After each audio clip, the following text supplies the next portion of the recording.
अस्सलाम वालेकुम नाज़रीन, आपको आपके अपने चैनल में वेलकम कहती हूँ। शुरू करती हूँ अल्लाह के नाम से जो बड़ा ही मेहरबान और नहायती रहम करने वाला है। अल्लाह पाक की हर तख्लीक करदा मखलूक में कोई ना कोई पोशीदा राज ज़रूर होता है।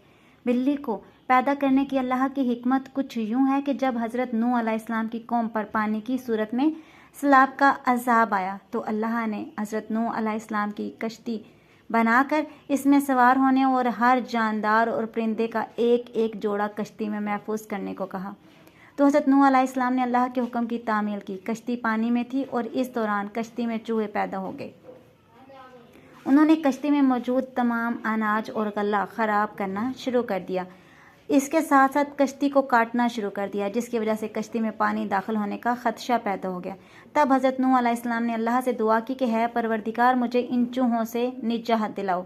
इस वक्त अल्लाह ने हज़रत नूह अलैहिस्सलाम को हुक्म दिया कि कश्ती में मौजूद शेर की पीठ पर हाथ फेरो।